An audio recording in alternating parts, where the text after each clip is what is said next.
So, Nicola, can you introduce yourself and tell us a bit about why social value is part of your job role? Yeah, sure. I'm Nicola Turner. I am the Chief Executive of United by 2022. That's the legacy charity from the Birmingham 2022 Commonwealth Games. And I know 2022 seems like ages ago, but local communities told us that they felt united and inspired by that 2022 feeling, which is, a lot of it was down to social value, actually. So the Commonwealth Games that came to Birmingham, it enabled small businesses to get involved in the supply chain because of the social value charter that promised local benefit would flow to local people. Local people got jobs at the Games. There were 35,000 jobs available, and at least 7,500 of those went to people who were unemployed or people who faced lots of barriers in getting into work. So that was a real bonus. And then we also did lots of volunteers. So you might remember the orange jacketed volunteers flooding our streets with smiles and energy. Yeah. But all of those volunteers gave social value back to the city at that time. And I'm pleased to tell you that although the Games is long gone, the charity continues the volunteers. It continues to help young people to get involved in work. And we also support charities and small businesses to get involved in tender opportunities to keep their businesses going. Amazing, because the volunteers were just so incredible. They were good, weren't they? Really made the Games, they really did. So can you tell me a bit about what the aim for social value was through the Games? Yeah. It was really weird because it'd never been done for a major sporting event before. Mm-hmm. And I didn't realise that was going to be part of my brief either. So, surprise! My team mapped the strategic priorities for the region against the Games and against some of our partners like Birmingham City Council and the Combined Authority. Mm-hmm. And what we realised we wanted out of the Games was jobs for local people. We wanted an economic pipeline that would come off the back of the Games. We didn't want a sporting event to just rent our city. We wanted people to feel they got some benefit personally, whether that's a job or whether that was a contract for their business, but also some pride. And the social value charter at the Games made it essential for our suppliers to pick one of those themes and to support the region and the city to deliver that for local people. And we used a 10% commitment in each tender that came through to sprinkle some new opportunities into communities that they wouldn't have got without the Games being in town. That's amazing. And it, it really has had that legacy, that impact during the Games. Can you tell us a bit more about post-Games? What has changed, do you think, for the region because of this? Yeah, well, I think we've got a pipeline of major events coming to the region now. We had something called Sport Accord this April, where there were 1,700 decision makers from major events all camped out at the ICC, tasting a bit of what Birmingham had to offer. And the pipeline of that's very strong. But also, the model we created for the Games, what we did was we measured our own activity and we also measured some of our suppliers' activity. And off £120 million worth of supply chain, we created £300 million worth of social value. That's amazing. So what we've had since the Games, lots of people asking us, well, Nicola, how do you replicate that now? And what we're doing is lifting and shifting that for things like construction, for major infrastructure events. So you've seen things like, we've got some railway things being built here. If we could lift and shift the lessons that we learned at the Games and drop them into big infrastructure investments or big supply chain investments, we could do exactly the same thing again. Yeah. That is amazing, and hopefully, you can see from the cranes around the city and around the region, those kind of things are happening now, and it's being built in, but also they will continue to happen. What kind of frameworks have you developed that will enable that lifting and shifting? Well, we made a lot of mistakes on the games because we'd never done it before, and in major events industry had never done it before. But that can be to your benefit because we made the mistakes and then we refined the model. And what we hear from a lot of businesses in particular is this all feels really unapproachable. We don't know where to start. So one of our mantras is, how do you eat an elephant? And Rosie, you eat an elephant one bite at a time. And we've created a 5-bite model for any sized business or public sector organisation to use. And in fact, the strategic lead for the social economy, Charles Rapson at the Combined Authority, he knows a thing or two about social value, and he had a look at our model recently and said he doesn't think there's a better one in the UK at the moment. Right. So we'd like more people to buy that from us so that we can sustain our charitable activities. That's amazing. And, you know, to get that kind of endorsement is fantastic. To make it accessible for small organisations as well as large, that's absolutely what's needed. Can you tell us a little bit more about using that within the construction sector? Yeah, sure. So what I've noticed in the last 12 months is that being good at social value in the construction sector is probably now not good enough. So if you've done volunteering hours in your staff workforce, that's good. We would always say keep that. If you are taking apprentices on as part of your commitment to local people, that's fantastic, and we would always say keep doing that. And we would also urge you to pass on your social commitments through your supply chain. However, what we're seeing now is that everyone's doing that. So how do you go from good to great? And we're working with a number of different construction and also infrastructure companies to say, okay, you're doing an apprentice programme, so HS2 down the road are taking 11,000 apprentices on, Rosie. The best thing for those people is how many local people can you pull through in that 11,000?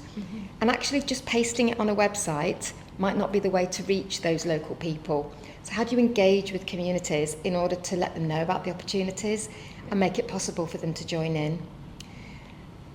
If you're looking at things like charitable giving, so loads of organisations give to charity, and that's a good example of social value.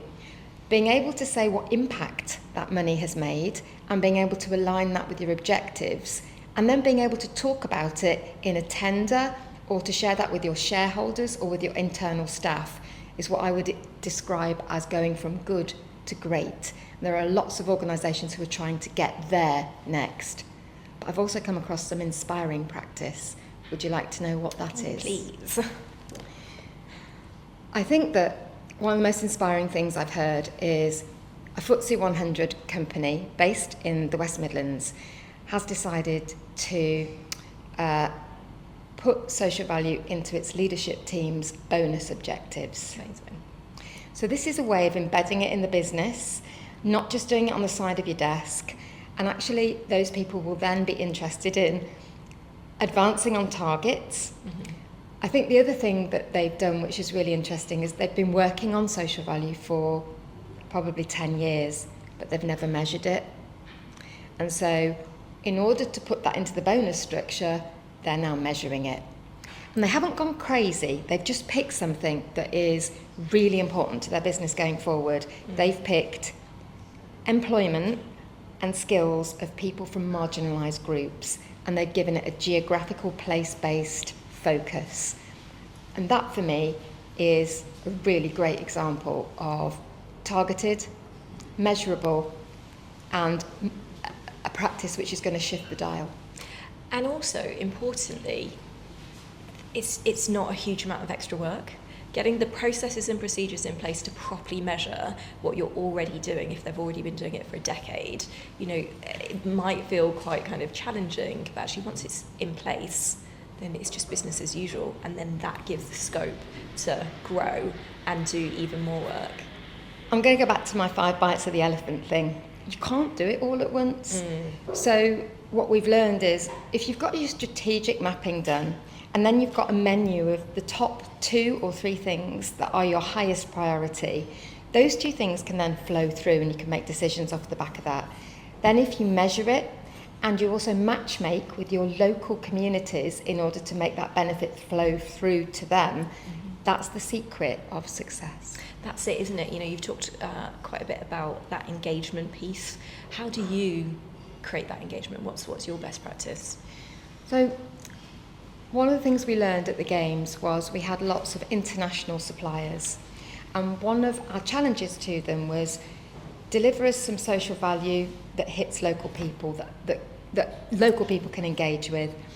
And we had an events company based in Paris, and they won a contract, a massive contract, to do put all the branding into place for all the 14 venues. And when we said to them, it's a really high value contract, so 10% of that will have to go to local people, they had a bit of a panic on, because they said, we haven't got a footprint in Birmingham or the West Midlands, how do we do that? So fortunately, we had already vetted and prepared a community list of charities and community organisations that shared the values of the Games. We match made, and the beautiful thing about that was they picked the Jericho Foundation, who happened to be just up the road from the Alexander Stadium. They not only bought £180,000 worth of business through the Jericho Foundation's social enterprise, they also mentored their marketing manager, and they gave free videos that would sell Jericho's charitable services elsewhere. They also gave their IT systems an overhaul, and they measured it all. Wow. And I think that what we can learn from that is that happened in 2022. That organisation's still involved in one of our local charities, and actually the organisation has also changed its model. It's created a social value team, and you can bet your bottom dollar they're using this massively in their future tenders and bids. That's incredible, because actually, you know, having the revenue going through an impact organisation at that level will be transformative, but also shifting and professionalising some of those systems, incredible, but also, you know, providing that free stuff, the videos to get the stories out there, that's what makes the difference, isn't it? So it's amazing that they've been able to do it along all of those different areas, but all of those different horizons and timelines. You know, those things will be delivering for many, many years. PwC were our auditors at the Commonwealth Games, and you know, there was a budget there of 778 million, so they had a big job to audit all of that. But one of the things they told us that they thought was transformative about the way we did social value was there's usually a time lag. If you procure somebody and the tender's gone through, they win the contract, and then you start looking for a partner for them, it can delay the start of the work. The magic of what happened at the Games was we had pre-selected, pre-prepared a list of suitable organisations, and then we matched them at tender stage when people were interested. And instead of those things being dreamed up in a marketing team and put into the bid just to win it, the partnerships were already set up.